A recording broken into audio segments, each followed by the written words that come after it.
और अब अगली खबर शहडोल से है। यहाँ पर रेत माफिया एक बार फिर बेलगाम है।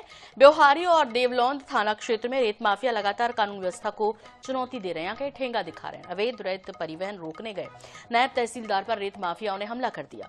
सरकारी वाहन में ठोकर मारकर आरोपी ट्रैक्टर लेकर फरार हो गए। इतना ही नहीं, आरोपियों ने चलते हुए ट्रैक्टर में रेत गिरा दी ताकि पीछा न किया जा सके। पुलिस ने 2 आरोपियों पर गंभीर धाराओं में केस दर्ज किया। 6 ट्रैक्टर जब्त किए। एसपी ने सख्त कार्रवाई का भरोसा दिलाया।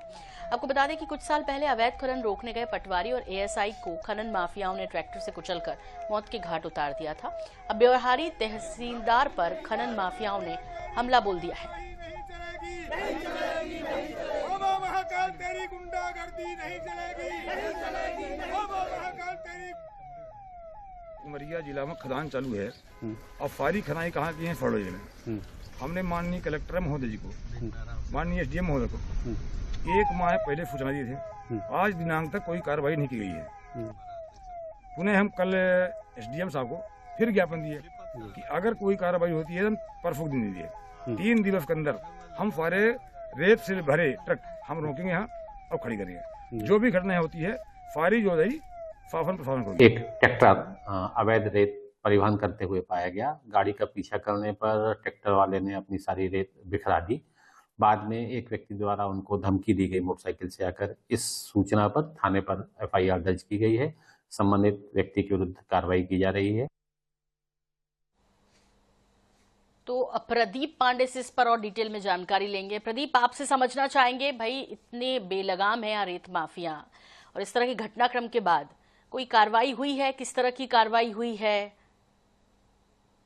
देखिए, सबसे बड़ी बात तो ये है कि शहडोल जिले का ये जो ब्योहारी इलाका है, ब्योहारी क्षेत्र है, ये रेत माफियाओं, रेत कारोबारियों के लिए एक बड़ा गढ़ रहा है। क्योंकि यहाँ से रीवा, सतना, सीधी, सिंगरौली की कनेक्टिविटी बनती है और यहाँ रेत की जो आपूर्ति होती है वो मैक्सिमम चोरी की रेत जो है वो ब्योहारी इलाके से निकाली जाती है और रीवा, सतना, सीधी, सिंगरौली पे खपाई जाती है।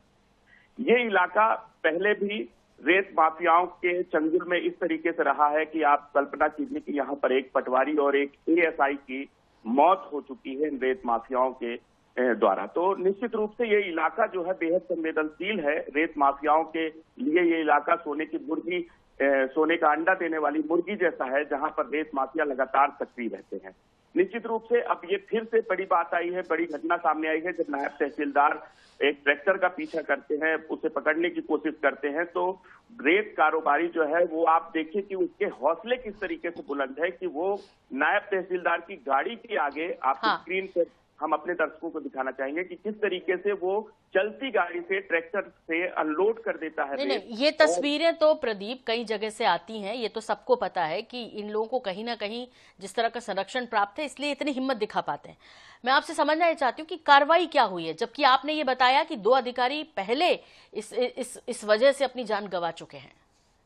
बिल्कुल, इस घटना के बाद जब शिकायत हुई तो 2 लोगों पर जो मामला दर्ज किया गया है, उनकी गिरफ्तारी के प्रयास किए जा रहे हैं। वहीं 6 ट्रैक्टर जो है वो विभाग ने जब्त किए हैं। अलग अलग कार्यवाहियां हुई हैं और लगातार प्रशासन जो है आगे की कार्यवाही की बात भी कहता है। लेकिन समझने वाली बात यह है कि आखिर इस इलाके से लगातार शहडोल कलेक्टर ने बाकायदे टास्क फोर्स का गठन किया है कि रेत माफियाओं पर लगाम लगाई जा सके, इसके लिए कार्यवाही हो। टास्क फोर्स गठित है, लेकिन बावजूद इसके ये रेत माफिया इतने सक्रिय है कि किसी भी तरह की घटना को अंजाम देने से पीछे हटते दिखाई नहीं देते और ताजा मामला ब्योहारी से सामने आ ही गया है। 6 ट्रैक्टर हालांकि जब्त किए हैं। प्रशासन आगे की कार्यवाही चुस्त दुरुस्त तरीके से कर रहा है और करने की बात भी कह रहा है। निश्चित रूप से लगाम लगाने की भी इस दिशा में बात कही जा रही है, लेकिन लगाम कब तक लग पाती है ये देखने वाली बात होगी। ठीक है, बहुत बहुत शुक्रिया इस तमाम जानकारी के लिए आपका।